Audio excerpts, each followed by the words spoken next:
Humm, baby. Enjoy this great game. What is going on, everybody? Welcome back to the Humm Baby Baseball channel.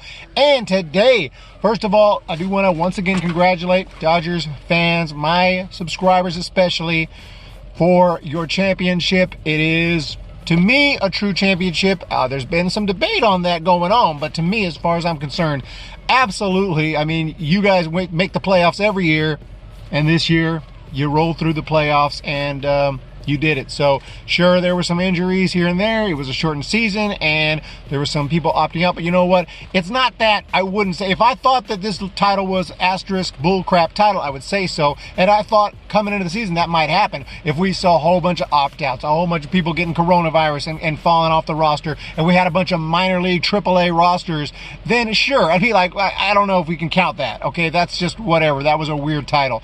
But to me, pretty much teams stayed relatively healthy. And it happened, and the Dodgers were able to get this one. So I'm going to give them their due credit. But that being said, and yesterday I didn't want to harp on this too much. I didn't want to get into this topic too much because I wanted Dodgers fans to, I didn't want to feel like a salty Giants fan, angry about it or anything. And I'm not angry about it. Like I said, Dodgers, you guys won it. And if the opposing manager made a dumb decision, well, that's a dumb decision on their part, and that's part of their lack of talent or lack of skill in the managerial position, and they deserve to lose. Dodgers fans know that more than anybody because Dave Roberts has done stuff like that in the past. And this season, when you pull a guy, Blake Snell, who is dominating through 73 pitches, I do not care what your analytics say, what your front office says.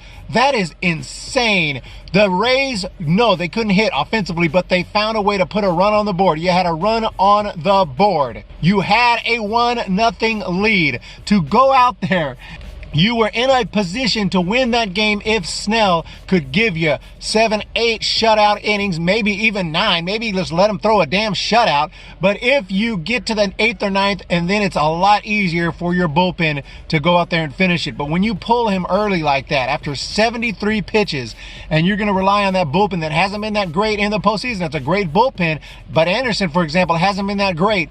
Guess what? You're taking a huge risk. A huge risk. And what happened? Sure enough, the Dodgers scored some runs and they took it. I used to get on Bochy for pulling Matt Moore in 2016, and he pulled him in the 9th inning with a 3-run lead. Totally understandable. Totally understandable that your bullpen can handle one inning with a 3-run lead.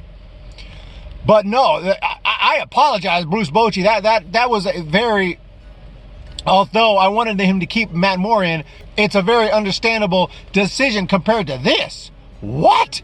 You're pulling Blake Snell after 73 pitches. I'm sorry. I'm not saying that Rays would have won that game, and I'm definitely not saying the Rays would have won the World Series. I think even if they won Game 6, more than likely Dodgers were going to take Game 7 the way the series was going. So I'm not trying to take anything away from the Dodgers championship. I'm really not. I'm just talking about one particular question. Should he have pulled Blake Snell? Hell no. That was crazy. I don't care. Yeah, oh yeah, batters do better against him as second and third time through. Okay, fine. You guys have this plan. But here's the thing. When you have a philosophy that you're going with, to me, you're using computers and you're using all that stuff. You're using all the analytics. That's fine. But to me, to completely just say we're going to just only use that and not any, we're not using any gut decisions. We're not going to think about what we're seeing today out on the field. We're not going to do any of that. All that's out. We're only using computers. What is your job then? I could go out there and do that. A 10-year-old, wizard could go out there and do that and get his computer out and just know what to do based on all the facts and memorize everything based on the situation. Just do that. That's not baseball. That's like blackjack, where you just memorize every, depending on what your card is and what your opponent, or what the dealer's card is, you already know what you're going to do, and you just do it because that's what the odds are. No, this ain't blackjack. These are real human beings out there. And he was on, he had his great stuff, and he looked great the second time through the lineup. So you say, well, I know the stats say that we're supposed to pull him now, but in this particular situation, this is the World Series. We're up by a run. If I pull him, I don't see us scoring anymore. I definitely see the Dodgers scoring a couple runs and us losing. If I leave Snell in there, he keeps putting up zeros. Maybe we get a win today. To me, that's just common sense. Sometimes common sense overrides. There's a reason we're human beings and computers are computers. Computers are smarter as far as doing massive calculations, and the things computers can do we can never dream of doing. But guess what? At the end of the day, there are some things we can do that computers can't do because we are human beings. We have a different thought process. We can see what's going on in front of us.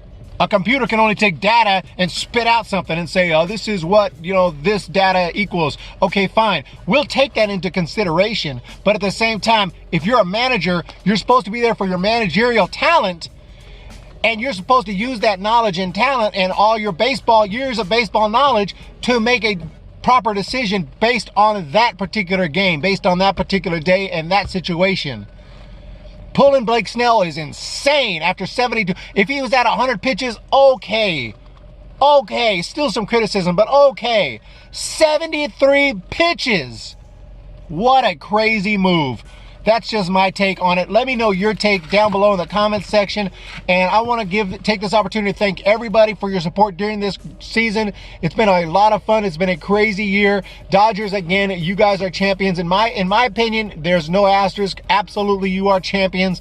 But anyway, end of the day, Dodgers won it. They were going to win it, I believe. I picked them to win it. Picked them to win it in 7. And I think it would have went 7 if you would have kept Snell in there. I think there's a very good chance it would have went 7. But alas, here we are. So you guys have a great day. Congratulations again, Dodgers fans. Congratulations to the Dodgers organization for the victory. Great drafting. Unbelievable job of putting that roster together and keeping them healthy throughout 2020. You deserve it. You guys are champions. But look for the Giants. We're coming. We are coming, baby, with some good youngsters and some good talent. We're going to go free agent hunting this winter. I can't wait. You guys have a great day. We're going to talk to you next time. See ya!